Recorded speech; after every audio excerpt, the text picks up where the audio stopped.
creating a benchmark, let's say a 6 in my confidence level around investing in real estate. I want to be at a 8 by the end of this year or by the 6-month mark, whatever it is, but creating a benchmark for yourself so that you're able to measure the progress. Beef up. At the end of sort of this process, I want you to look at your goals. Can we kind of like infuse them a little bit more? Can we like pump them up a little bit like a balloon? Can we make them just a little bit bigger? So there's a thing about pricing that I like, but that I also connect to setting goals, right? There's when we talk about coming up with our own pricing for whatever our product or service is, we have like the top price that we would love to get, but we almost feel embarrassed to say that we charge that much.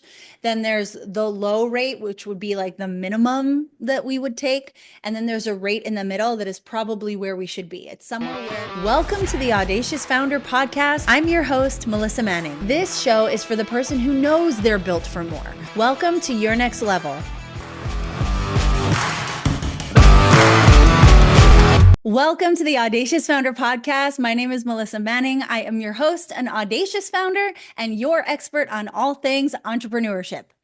Today, I want to tell you how to take your goals from blurry to bold.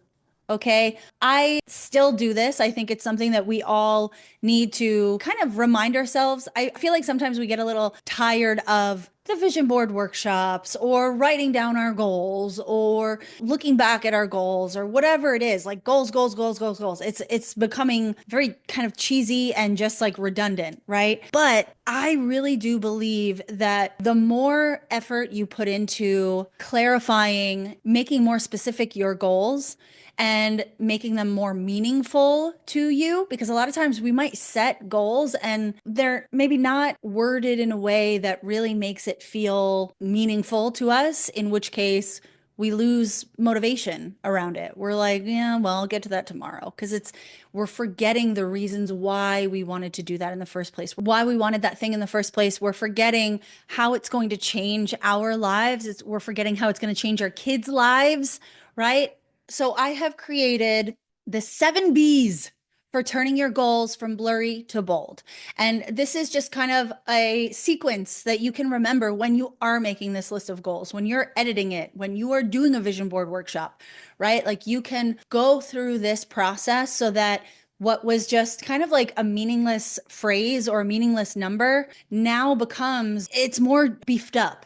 It has more meaning to it. It's more solid. And it's more clear in that you can see it in your mind and you can really picture yourself achieving that or see how you can achieve that. Because when we keep things vague, when we keep them ambiguous, it makes it more uncertain, which causes us to then procrastinate because there's so many pieces of this that I don't know how to do, or it's so overwhelming. But if I break it down, if I go through these steps, if I get clear on the why this goal is important, then it's going to keep you motivated for much longer. It's going to re-motivate you when you look back at this list, and it's going to make you feel less intimidated by whatever this achievement or goal is that you want to see happen.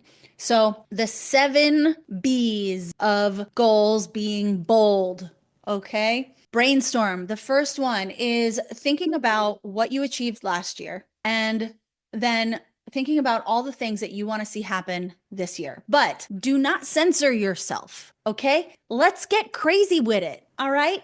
I want you to turn it up on full blast. If you could be your alter ego, your superhero self, if you could be your most ambitious you, write down these goals. Again, do not like allow yourself to be like, nah, I can't write that. That's too unreasonable.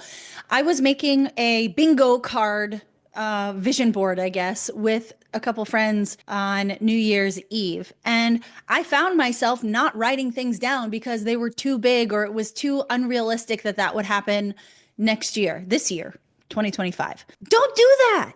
Don't do as I do as I say. Allow yourself to be your most ambitious self, your most out there and audacious self. Write those things down.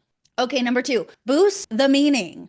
Next to all of those goals, write down next to it, why is that important? Why do they align with your core values, the identity that you are assigning to yourself, the identity that you resonate with, that you want to be. Write down how they're going to change your life, how they're going to change your kid's life.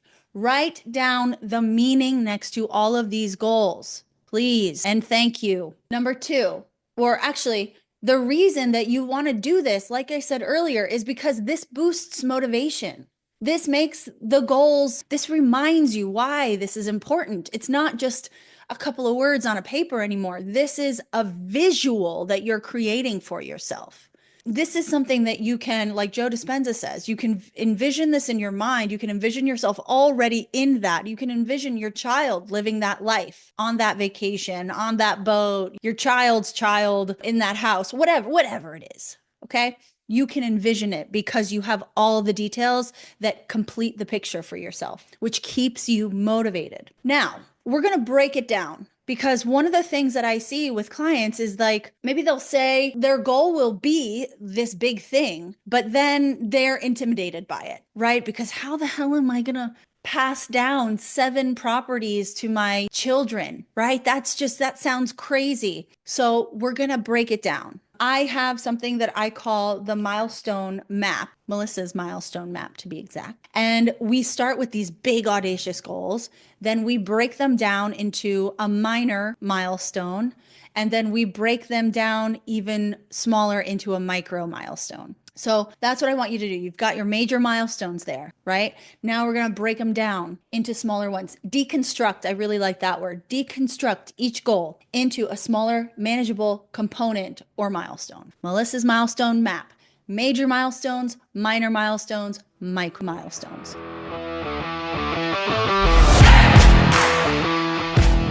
Hey guys, here's what most people do when they want to build wealth. They download another freebie, they try to piece together random advice from TikTok and YouTube and end up stuck, overwhelmed, inconsistent, and spinning their wheels. But that is not how you create true freedom. If you're ready for something smarter, deeper, and actually aligned with your life, book an Audacious Wealth Breakthrough Call with me. This is not cookie cutter coaching.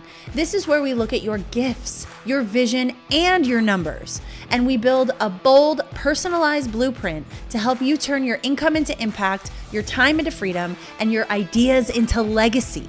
You've done the DIY hustle. Now it's time for strategy that fits like it was made for you because it was. Spots are limited, so head to the show notes and claim yours now.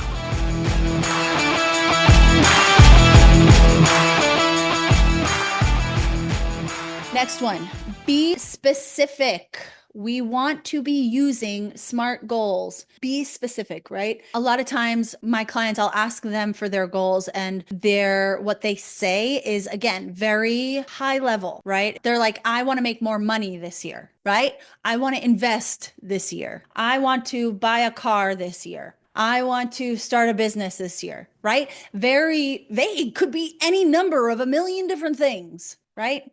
So what we want to do is we want to be specific, SMART, specific, measurable, achievable, relevant, and time bound. So I know I had you brainstorm as if there was absolutely no limitation. You're a superhero. You're going full blast, right? Yes, I want us to start there. And then I want us to see what is purposeful, like what makes sense. But then I want us to break them down and make them super, super specific. And I want them to be measurable, because at the end of 6 months, at the end of 12 months, how are you going to tell that you've made any progress around this thing if you don't have anything to measure it by, right? So if we say we want to make more money this year, let's put a number on that. Let's make it specific. I want to make $50,000 more this year. Okay, so then at the 6-month mark, we can say, oh my God, we're at 32,000. We are killing this goal, right? It's measurable. And we want to make it realistic. I hesitate using these words because I think it causes people to underestimate, but we want it to be possible within this time frame, right? Because time bound is one of the characteristics of the SMART goal. So we're looking at a 12-month chunk, right? So if it's about making more money, we could say, I want to bring in, maybe we do different chunks of money throughout the year. Like each quarter, we're increasing by $7,000, whatever. But we also want it to make sense logically for the year. Like if I say I want to make $1 million extra this year. Well, I mean, who knows? Maybe I can do that, right? But I don't want you to set a goal that is so massive for yourself that there's no part of you that actually believes you can achieve that, because that then takes away the motivation, right? That's so unreasonable that like, I'm not even going to try to hit it. So we want it to be something that is achievable. We want it to make sense with where we're headed, right? I talked about in another podcast, somebody investing in a syndication when they said that they wanted a bunch of rentals.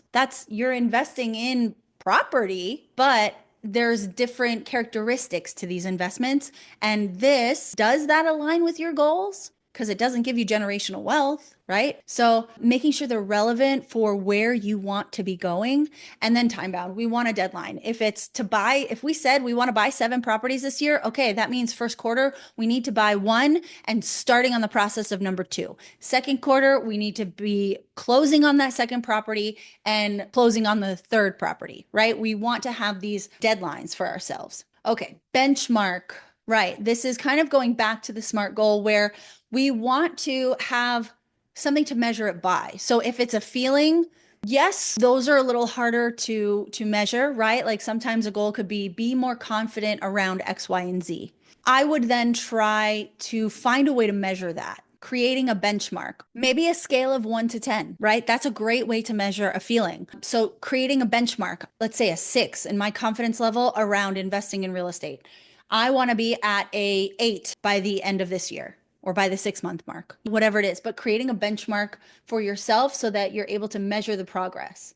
Beef up. At the end of sort of this process, I want you to look at your goals. Can we kind of like infuse them a little bit more? Can we like pump them up a little bit like a balloon? Can we make them just a little bit bigger? So there's a thing about pricing that I like, but that I also connect to setting goals, right?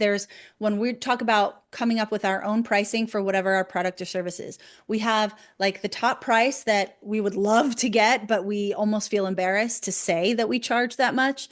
Then there's the low rate, which would be like the minimum that we would take. And then there's a rate in the middle that is probably where we should be. It's somewhere where we feel a little uncomfortable saying that we charge that much, but it's pushing us and it's not undervaluing whatever it is. So same thing with your goals.